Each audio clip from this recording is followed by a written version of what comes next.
incredible honor to get to introduce to you Mr. Bill Harvey. He's very beloved by the museum. And as you can see, we all want to hear him, so we're a full house.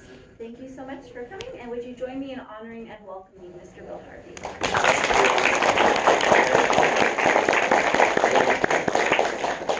I would like to welcome you to the Museum of Tolerance. My name is Bill Harvey. I was born in the Czech Republic in 1924. I want to give you some geography and some history where I came from. This part of the Czech Republic was situated below the Carpathian Mountains. Before 1918, this area also was known as Austro-Hungarian monarchy. After 1918, Russia took it over. They didn't behave themselves too well, so the people chased them out. 1919 became the Czech Republic under the president of Garrick Tamás Masaryk. The Czech Republic was very advanced in technology. Matter of fact, they used to call them Little America. In the early 30s, the Czech Republic and Slovakia united. That's why they call them Czechoslovakia. My father was in the First World War. He was imprisoned in Russia for about 6 years. He endured awful lot of abuse and beating. When he came back, he couldn't continue his business. He was most of the time in a hospital in different cities. So I grew up, I barely knew my father, maybe I've seen him about 15 times my whole lifetime. My city was situated below the Carpathian Mountains.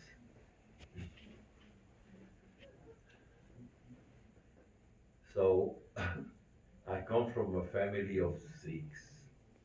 I had 4 sisters and a brother.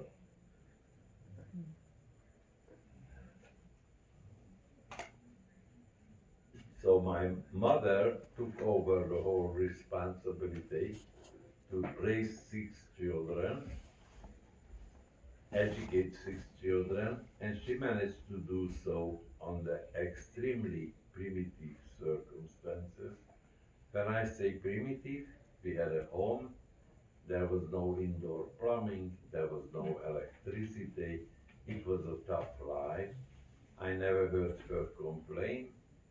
She assumed her responsibility with the grace.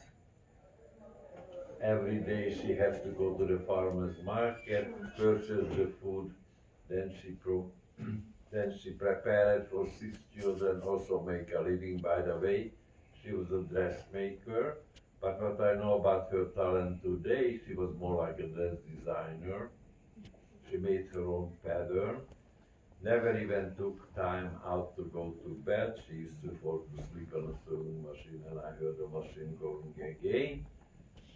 So as a 7-year-old child, since I can remember, I was born with a responsibility. I never worried about myself. I just always worried, how could I ease my mother's life that she don't have to work so hard. I was a very meticulous child. I like to look clean, so I decided to wash my own clothes, iron my own clothes, just to take the smallest burden away from my mother. When I was age of 10, I decided to go to work. My city was surrounded by vineyards.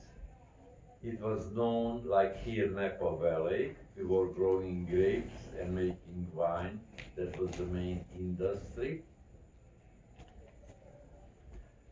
So I decided to go and work in a vineyard age of 10. By the way, my city was called Berehova.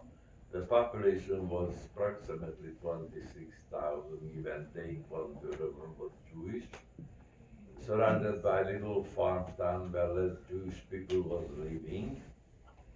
So as I said, age of 10, I decided to go and work in a vineyard.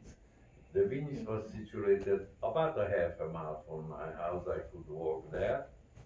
In the springtime, I used to work there to cultivate the growth of the grapes. in the fall, we used to harvest the grapes. I was about 10 years old at the time. They put a backpack on me made out of very heavy wood in order to carry the grapes from the mountain to the winery.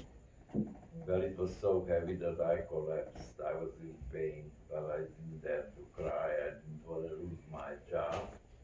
My colleagues was very kind and helpful. They showed me how to carry that heavy wood back with the grapes from the mountain to the winery. I was very happy that I was able to keep my job or order to help my mother earn some money. Things begin to be very bad all over in Europe, particularly Germany. The anti-Semitism was flourishing. Hitler was coming to power.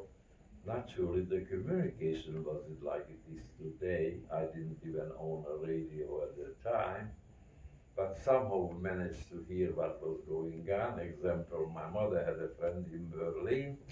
Her 19-year-old son escaped the prosecution, came through our city, and he was telling us how they were killing the Jews. They were compensating the Jewish property. They were burning the Jewish literature. When I was a teenager, I heard Hitler speak on the radio to the world, and he announced, "I'm gonna kill every Jew in this world.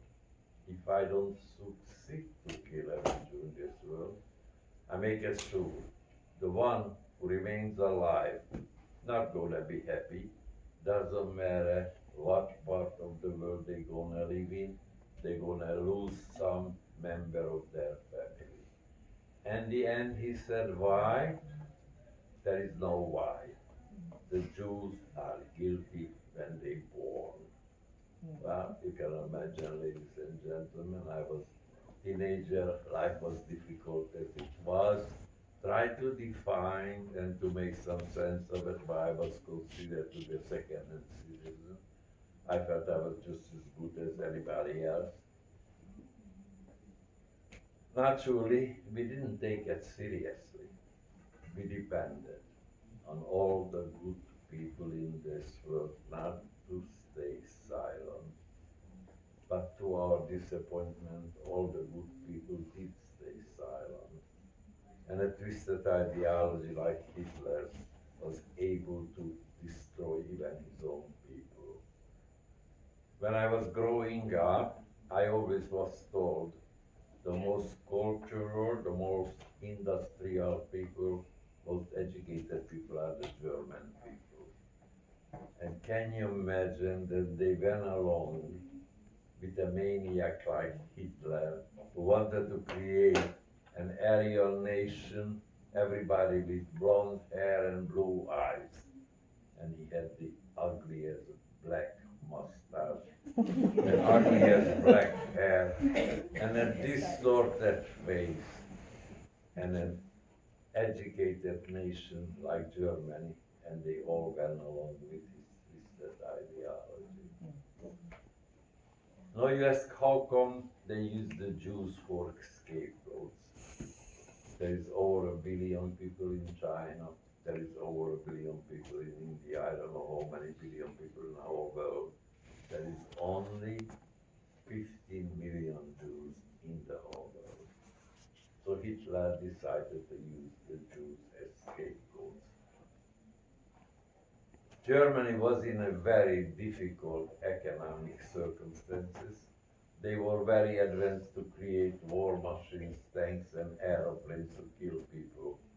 But their land wasn't even fertile enough to grow potatoes. So Hitler decided he gonna take over other countries, steal everything out in order to feed his people. And the whole world stood silent. Before the Second World War, the dominating power was not America in Europe. The dominating power was Great Britain and France. And they could have stopped Hitler very easily. Instead of that, at that time, the Prime Minister of Great Britain was Neville Chamberlain, and he decided to go and negotiate with Hitler 1938 in Berlin.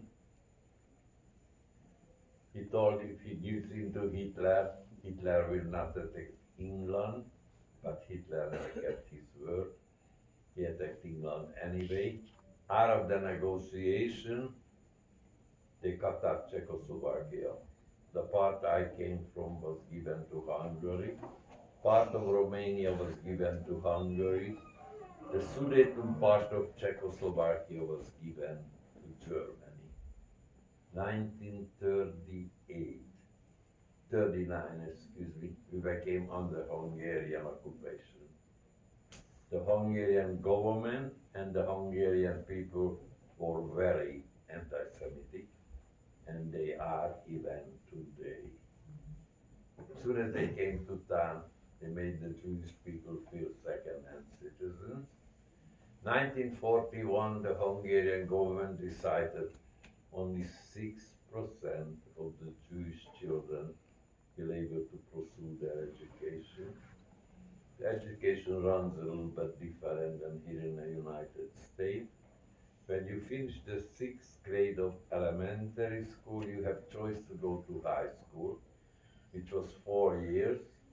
If you were capable to take an SAT test, like a college entry test, you were able to go to gymnasium. Gymnasium was 8 years. Like you graduate age of 18 from high school, if you graduated age of 18 from a gymnasium, you had equivalent to 2 years of college credit because you took so many more units than you take here in high school. I was fortunate enough to fall into the 6%. Unfortunately, my graduation present became Birkenau, Auschwitz. Birkenau was the exterminating camp, consisted of all the gas chambers and the crematoriums. Auschwitz was the concentration camp. 1943, Russia and Germany was involved. Around December 1943, we became under German occupation. The Hungarians was very willing collaborators with the Germans. As soon as they came to town, they kicked out the Jewish people, made us wear a yellow star written on a Jew. That's the only way we were allowed to walk out of the house. You can imagine how humiliated we were. People made fun of us. Not too long afterwards, they decided to establish a ghetto in a city. We had a brick factory which was manufacturing red bricks to build buildings. When the brick came out of the oven, have to dry, so they had a long place with the roof on. No side to it, that's where they would store the brick to dry, and that's where they decided to establish the ghetto. I'm speaking about December 1943. This world becomes extremely cold. The winter usually arrives around November. We get a tremendous snow. No snow remains till the following year of the spring, around April, so it was freezing cold. As I said, my city was called Orwo, and was surrounded by farm town, where less Jewish people. So they decided to collect first the people from the little farm town. Without any notice, went to their door, knocked on their door. They gave the people 5 minutes to take any possession what they wanted to bring with them. You can imagine the people was very upset to leave their home, but their parents worked for a lifetime. They took very little with them. They brought them into that so-called ghetto, housed them where I described you before the brick would dry. They were freezing. They didn't have warm blankets with them. They didn't have warm clothes. They had very little food to eat. There was families together, little children, little babies, no medication if they had fever. While we were still in a city, we decided to go to door, collect as many warm blankets and warm clothes and much food as we possibly can. Try to make the people more comfortable. We brought them into this ghetto. And all the people was collected from the little farm. One day they came to my mother's house. My mother, myself, my two sisters was home. My two other sisters emigrated to Brussels, Belgium in 1933. Now I'm speaking about 1943. Brussels, Belgium was under German occupation. My two sisters got married there, each had two children. We corresponded with them, we exchanged pictures and letters, but we haven't seen them the past 10 years. Jews was not allowed to travel in Europe. So as I said, my mother, myself, my two sisters, my aunts, my cousins, and their children, we were all born into that so-called ghetto. We were there for 6 weeks under terrible sanitation conditions. We were freezing, we had barely any food to eat. They promised to take us to work. After 6 weeks, many people got deserted. And then one day the train arrived with all the cattle cars. The sliding doors slammed open on a cattle car. They pushed into one car as many people possibly can. They were crushed like sardines. And the car began to move. There was no windows, there was no light coming in except the wooden cracks of the cattle cars. I cannot tell you what a terrible journey that was, lasted 4 or 5 days and nights. Children had fever, there was no medication, sanitation conditions. After suffering 4 or 5 days and nights, suddenly the train stops. I'm speaking about the year of 1944, the spring of it, that hundreds of thousands of Hungarian Jews was brought into the Birkenau Auschwitz concentration camp. And the mass killing went on. They were murdering between 12 and 13,000 people a day. Poland was under German occupation. 3 years prior to the Hungarian Jews, some of the Polish prisoners was there for 3 years, some of them was there for 2 years. They worked by the railroad station for the Germans. The German SS was standing in front of us, the German shepherd was barking at us. When the sliding door opened, when we first glanced out, it looked like a twilight, so big chimneys going to the sky. The sky was filled with smoke.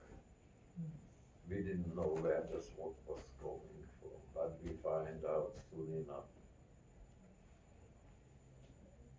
They were burning between 12 and 13,000 people in the crematorium. The German SS was standing in front of us, was hollering at us. The German shepherd was barking at us. Schnell, schnell, hurry, hurry, out of the cattle wagon. Could they choose to walk, go to the right? The older people and young mothers who were holding their children in their arms go to the left. When I say older people, 45, 50 years old. When the German SS didn't lock, the prisoner who worked for them in the railroad station whispered to the young mothers who were holding their children in their arms, give your children to the grandparents. We didn't know why, but they knew why. They wanted to save the young mother's life. They knew if she goes to the left, she's going to the gas chamber, to the crematorium. Some of the young mothers were successful enough to give the children to their grandparents, but most of the children was bitterly crying, didn't want to be separated from the mother. So the young mother with her children went to the left, went to the gas chamber, to the crematorium.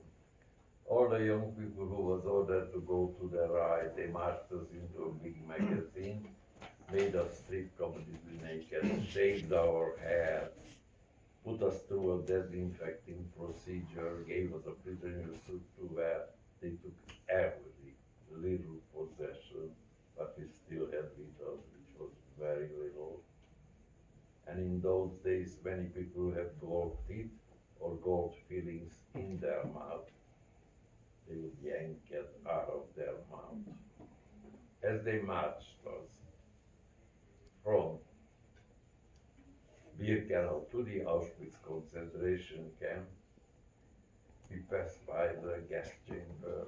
Gas chamber had little windows where the SS would look to see how far the people was dying from gas.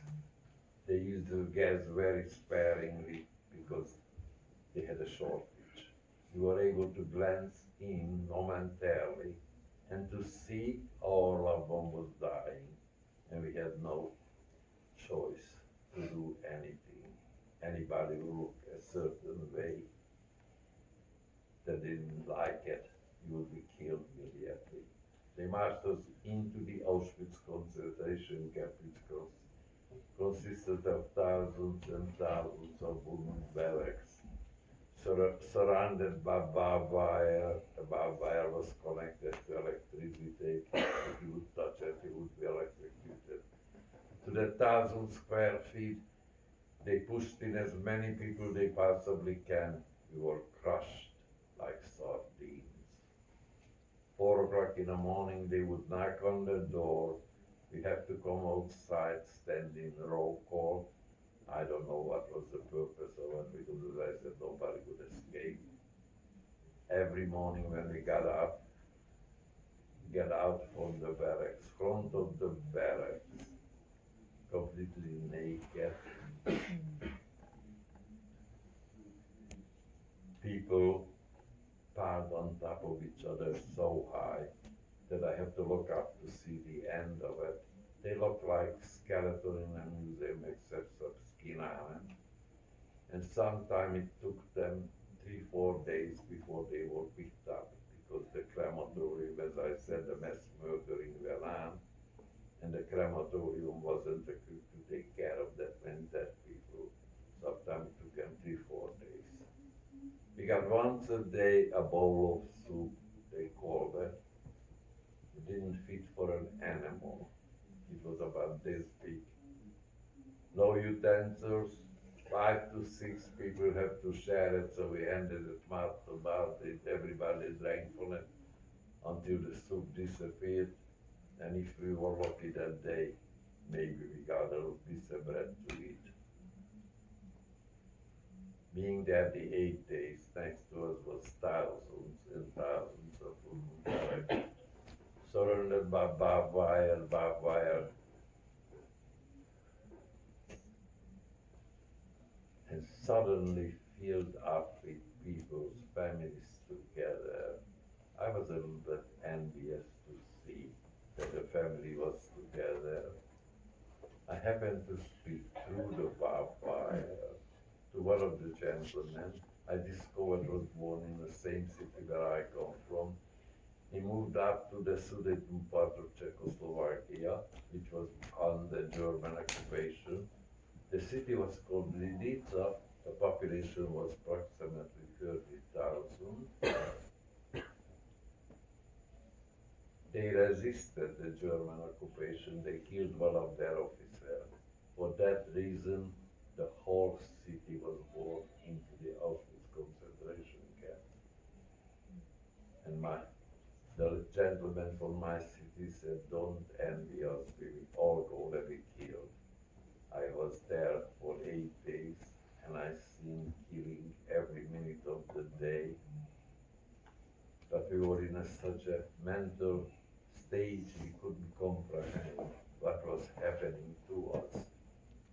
The next day we had Black Sparrow and curfew. We were locked into the barracks for 2 days, 2 nights. We heard all the cries, the yawns, the moans. After 2 days, they let us out of the barracks. Ladies and gentlemen, I witnessed how 30,000 beautiful families perished. Last year was 74 years. Around May, every year, they have a Holocaust Remembrance Day. When I thought about those people all through those years, I wanted to convince myself that wouldn't be possible that I witnessed how 30,000 innocent people perished. I happened to change channels. I came to MSNBC, and there was a gentleman who was eulogizing those people on the Sudeten part of Czechoslovakia. The city was called Lidica. He confirmed there was no dream, it was reality. Being there the 8 days, being there the 12 days, nobody had a name, everybody had a number tattooed on their arm. There was a shortage with the tattooer because the bring of 44 hundreds of thousands of Bulgarian Jews was coming in. So sometimes you have to stand in line 3-4 days before the tattooer was able to put the number on your arm. The SS came over before I got the number. They needed people to work. And he looked over the crowd, and who looked the strongest, he pointed out, you come out of the line. We came out of the line, and they promised to take us to work. They put us again in a cattle cars. It was freezing cold. We arrived high up in a Bavarian mountains on other concentration camp called Buchenwald. When we arrived there, the people told us in the winter time when it got below zero and the people have to stand in roll call, they would take the water hose, sprinkle it on the people until they froze to death. When you arrive to a new camp, you have to go through again the disinfecting procedure. They shave your hair, you have to strip naked. There was a big tub full of harsh chemicals. Everybody had to dump themselves into that tub from head to toe. When we came out of the tub, they put us in a cellar, sitting on a cement floor, very unhappy, full of pain. Our eyes, our skin was burning,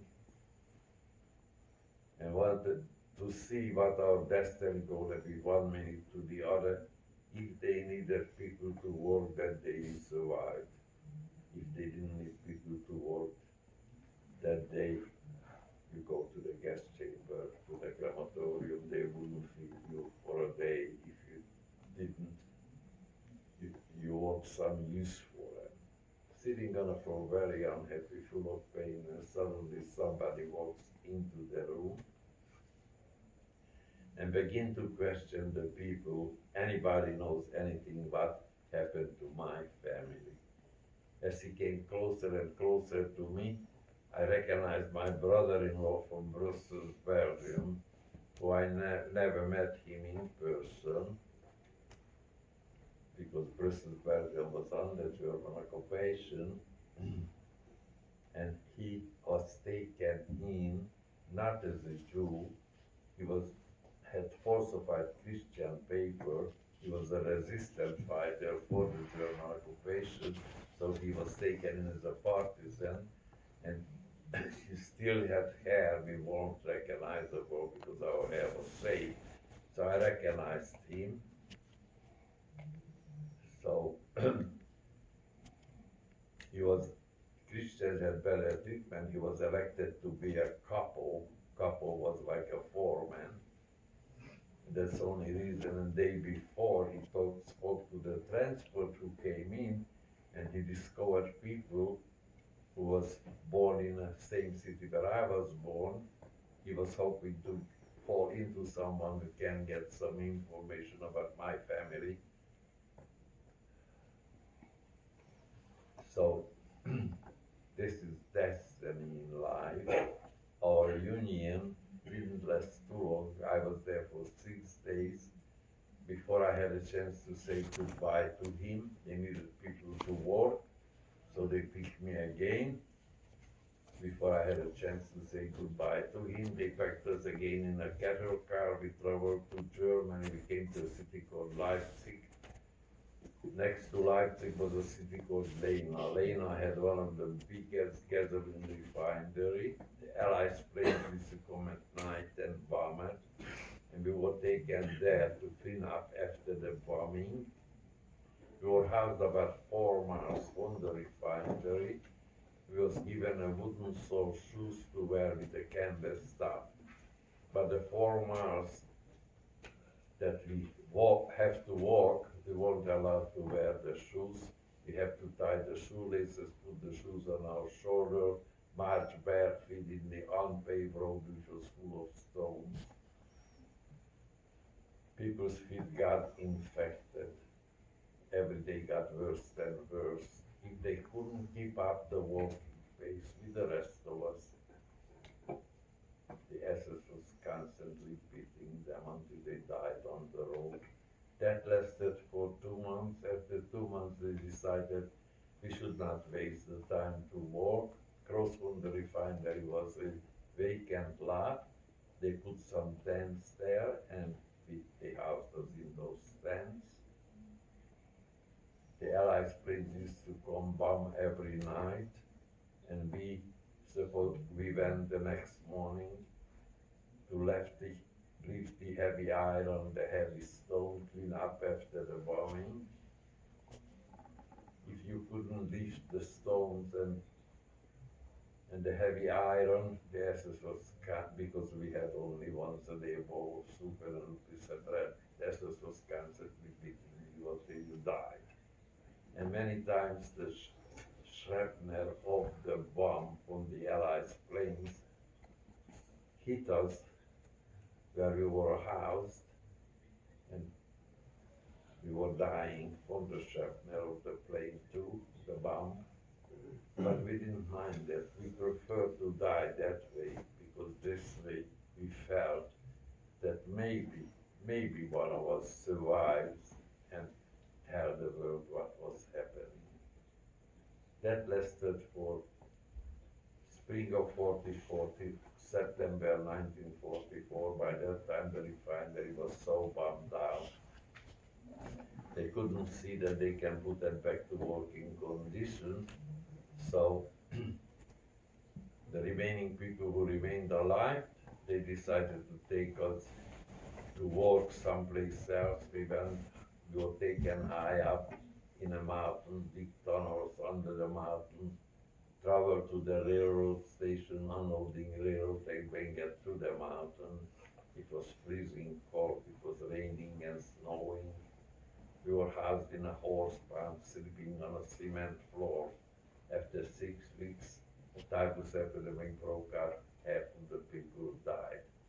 The other half was remained to work there from September 1944 till about middle of March 1945. Buchenwald was liberated by the Americans April 11, 1945. And where we worked, it was very close to Buchenwald. So the remaining people who remained alive, the SS was running for their own safety because they knew that Buchenwald would be liberated by the Americans soon. So the remaining people who remained alive, they decided to pack us again in a cattle car. I cannot tell you what a terrible journey that was. Freezing cold, no food to eat. I don't know how long the journey lasted. People was dying left and right. If they died, we took their clothes off to keep warmer. By the time I arrived to the destination, 5 days later, I woke up in Buchenwald, put in the third, I was on a third bunk bed, laying on my stomach, if they call that fermentary.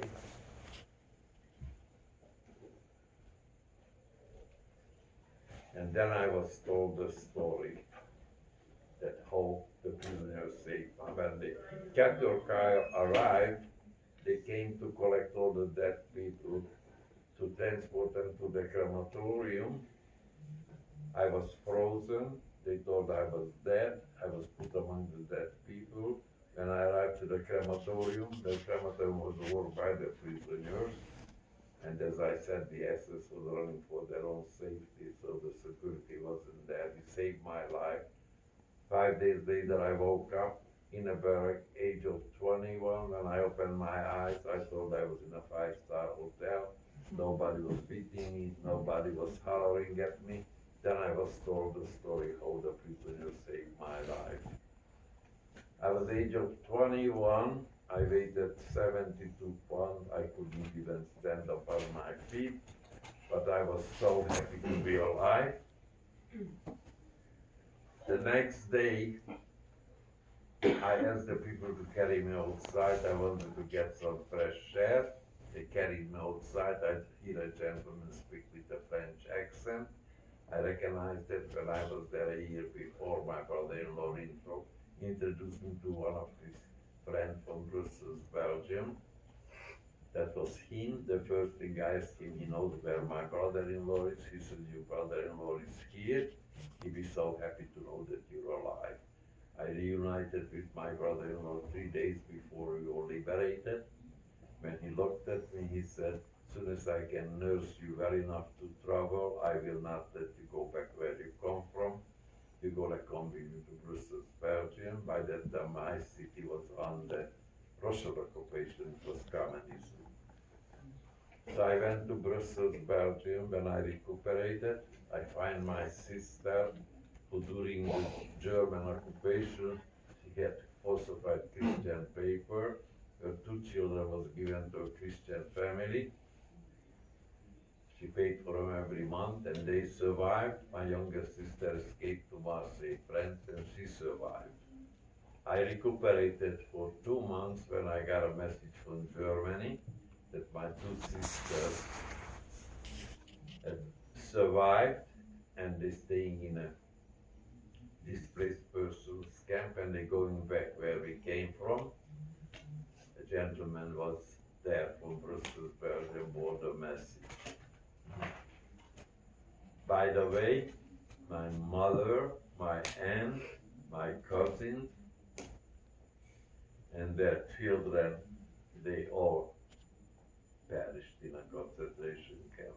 I told you that I came from a family of 6. I had 4 sisters and a brother. I was the youngest one. There was a big age difference between me and my brother. My brother died on malpractice, age of 18, from 2 doctors in a city. I told you about my father. He was in the First World War in prison in Russia. He was a very sick man. 3 weeks before we went into the ghetto in my city, my father was walking with a cane, a very frail man. They decided, why should we take him anywhere? They beat him up so badly that 3 days later he died. So he was buried in my city 3 weeks before we went into the ghetto. So as soon as I heard that my 2 sisters is going back there, I didn't want them to stay under communism. Immediately went to the Czechoslovakian consul and I tried to convince him that I want to go back and take my sisters out. Consul tried to discourage me, but he couldn't.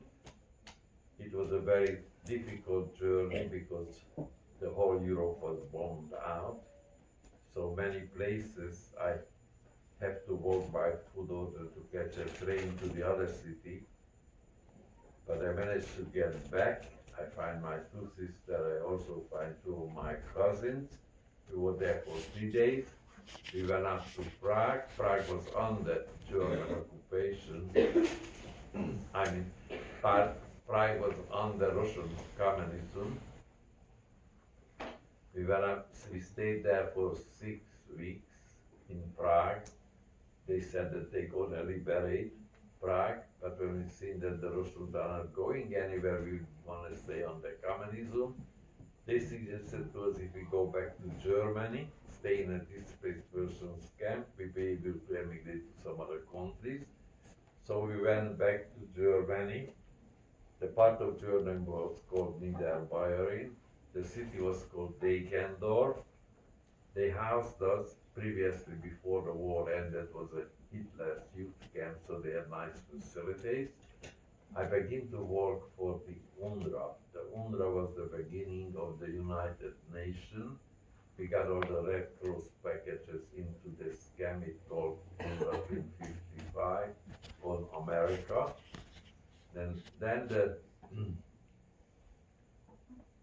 So I was responsible to divide the food among the people in the camp. Then the city was surrounded by other little towns where other displaced persons was living, and they all came and got the food for me.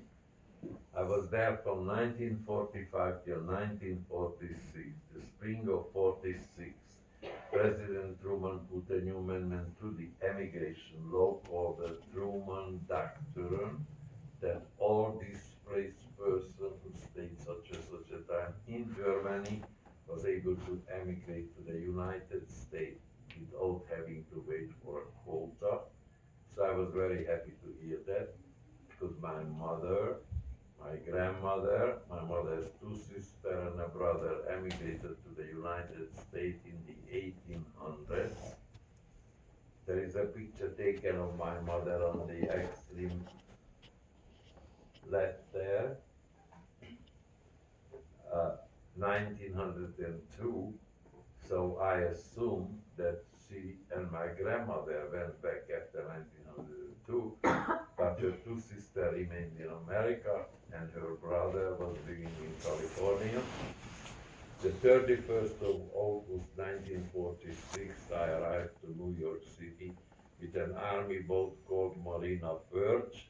When I arrived to New York City, I find one of my aunts, the other one was deceased. My uncle was living in California. I was 3 days in America. I was age of 22 by that time. I wanted to go to war. I had no profession. I didn't. Little that I knew that I had the language barrier. I didn't speak English, but I spoke 5 other languages. So my aunt tried to figure out what kind of a job could I get where the people who works there speaks those other foreign languages. I can learn from them English when I'm earn a living. Well, my aunt had a friend who had a friend in 790 Lexington Avenue, Manhattan in New York City. That was a cosmetology place. It was the place of New York City.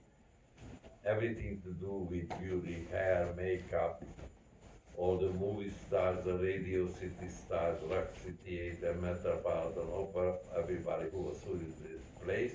They had about between 25, give and take, maybe a few people or less people working at the time. It was an international shop. They spoke those foreign languages, so my aunt thought I to learn from them English. Meantime, I earn a living. They took me in as an errand boy, bring lunches to the people and do all kind of hard jobs. My salary was very little, but all those beautiful ladies came in there, and I was the youngest one. I had some hair, so I was about to install her. They made a big fuss over my tip was bigger than my salary. Coming from a small city, I was overwhelmed. I never seen that much money in my whole life. I said to myself, I'm gonna learn this business, and then I'm gonna save my money, and then I'm gonna further my education. But sometimes life's and tribulation takes you different paths, but you would ordinarily choose for yourself. By end of the year, sometimes desperation gives you more inspiration to learn something in a hurry. By end of the year, I was able to work on those famous people. I never thought I had talent for it. Little that I knew that I never went to cosmetology school, and you needed a license to practice. Came very handy that my boss's name was Madame Fisher. They used to call her the lady with the golden hand. She did all the movie stars. Her husband's name was Alex Schlesinger. He wasn't in a cosmetology business. He wasn't a cosmetologist, but he handled the business end of it. They were already very well-to-do people. And he happened to have a nephew who was head of the State Department. His name was Arthur Schlesinger. That's the way I got my license. Please don't tell it to anybody. I was there for 3.5 years. I saved up quite a bit of money. And the 3rd of March, 1950, I decided to come to California to get acquainted for a vacation, to get acquainted with my only living brother of my mother, who was living the east side of the town called Ball Heights. Arrived here the 3rd of March. I left a tremendous winter there. When I arrived to LAX, the sun was shining. I said to myself, I'm not going back no more to New York. Little that I knew that my license wasn't valid to practice in California. Just like an attorney, I have 4 attorneys in the family, one of my daughters, 2 of my grandson, and my son-in-law. And they have like 3-4 licenses, one for California, one for Hawaii, one for Arizona. So I wasn't worrying about to take the cosmetology test because I was already here 3.5 years, and my English was good enough. But California state requires, before you can fill up your application for the test, you have to prove you had high school education in the United States. Didn't matter if you had college credit from Europe. Well, what should I do? My uncle was in the 70s. He never had children, and his wife was dying from cancer. So they dissociated. So I was here and discovered I was desperate to meet some people. I did not single soul here. By that time I was age of 26. I discovered near his house was the Theodore Roosevelt High School, and I went there. That was my lucky day. I met a teacher by the name Maria Kilbride, who took a liking to me. I explained to my dilemma, how badly I want to stay here. She was teaching the 12th graders that time, and he promised me, young man, I'm gonna do everything in my power. You're gonna get your high school diploma, you're gonna get your cosmetology license, and she certainly kept her word. Order for me to go to her class with the 12th grader. She had the permission from the principal. She got the permission. I went to her class for 3 months. At night I went to adult night school. I bought all the vocabulary books. I came here the 3rd of March 1950. By September 1950 I had my high school diploma, I had my cosmetology license, I got a job, all due to this beautiful teacher by the name Maria Kilbride. In her class, she had a very favorite poem, which is a very meaningful poem. The poet name wasn't as famous as Longfellow. His name was Edwin Markham, Edwin Markham. He was born in 1852, he lived to be till 1940, and he written this very meaningful poem. There is a destiny that makes us brothers, none goes his way alone. All that we send into the life of others, it comes back to our own. Everybody have that as her favorite. By September, I got a job. I worked on a job for 2.5 years. 1953, I opened my own business, 216 South Robertson Boulevard in Beverly Hills. When I opened my door, I didn't have to wait for clientele. They have to wait for me for cancellation. I was that busy. And the same year, by the way, I worked on many stars.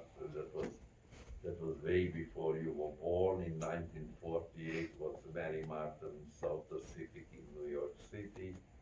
And then I'm sure that you heard about Judy Garland, many other stars.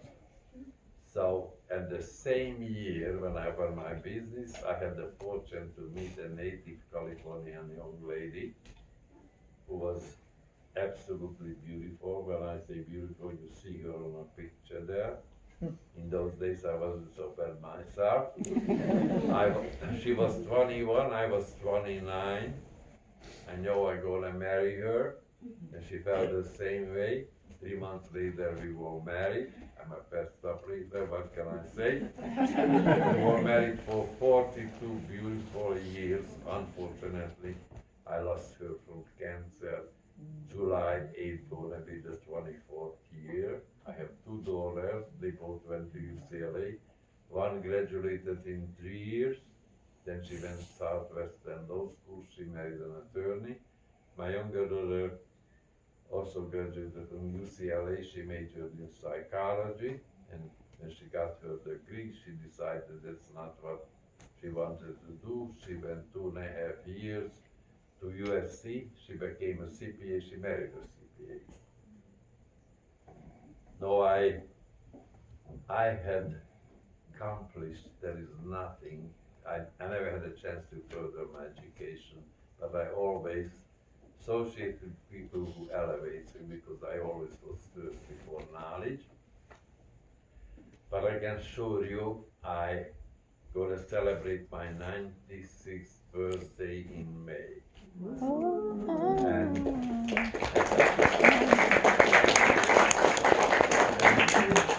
I hope you're gonna do the same thing next year because I'm not going anywhere. And there is nothing that I didn't accomplish, but I wanted to accomplish in my life. I retired from I had two of my own business. I also worked for CBS Studios. And I retired from the beauty business age of 56. I said, I'm gonna leave all the beautiful ladies before they leave me. But you get old in that business? No, I never furthered my education, but I was born with common sense, but you can get from books. Ladies are extremely bright, and they taught me how to invest in stock market, how to invest in real estate. I lost my eyesight age of 78. I am legally blind, I just have peripheral vision. There is nothing that I haven't accomplished, but I made up mind to accomplish. Earthly wealth is important to get by, but it doesn't bring you happiness. You come to this world with nothing, you leave this world with nothing. You don't take your earthly wealth, but the impact and the good, what you leave on people is the most important part. I have 4 grandsons. One is 33, one is 31, one is 27 now, and at 23 years old I helped them with their education. 2 of them became attorneys, and they lived in my house when they were going to law school. Grandpa washed their clothes, cooked 3 meals for them. I told them they have good food in their stomach. Their brain works better. We both graduated from USC Law School.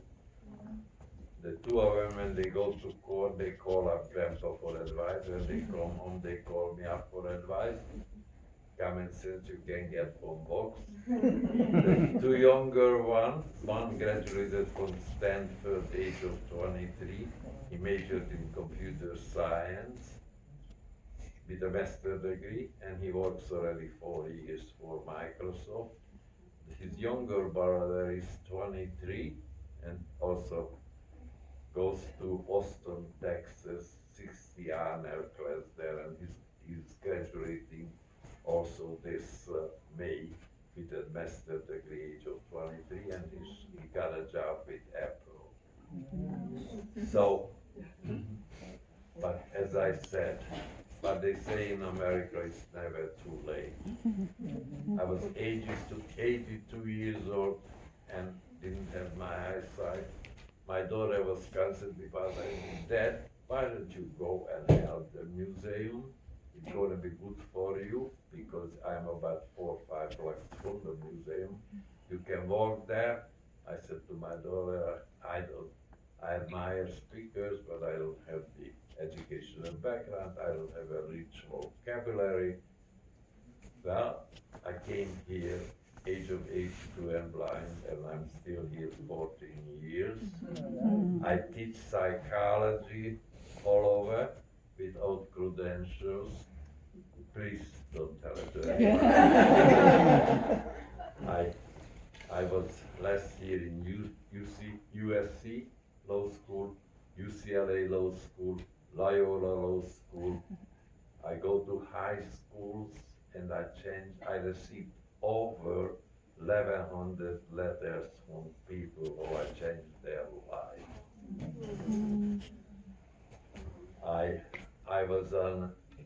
There was a movie made for the 75th anniversary, the Auschwitz liberation, called Auschwitz Untold. I was in that. It was premiered in the museum here on the 23rd of January, and the 26th of January they showed the whole movie here. Excuse me, on the 27th of January, that was the time when Auschwitz was liberated. If you Google my name in your telephone, you see me all over. And 3 years ago, I made the cover of the magazine, of the Hollywood Reporter magazine. So I see a lot of beautiful young people in this audience. There is nothing that you can't accomplish. You have far more. God gave you a blessing when you were born. You have far more than you anticipate. You just have to make up your mind and look inside and find it. If I accomplished all this, what I have accomplished, there is no reason that you can. You believe in yourself. You are beautiful young people, and don't let anybody else tell you otherwise. But the rest of it is up to you. Don't ever feel sorry for yourself. Always think about someone who's less fortunate than you are, how you can help. Then your life gonna be fulfilled. I can tell you, there is nothing compared to my happiness in this earth. Even that I'm this old and lost my eyesight and all, I help people how to proceed with life, these beautiful letters. I'm the only Holocaust survivor in the whole United States, as far as I know, was invited to a maximum prison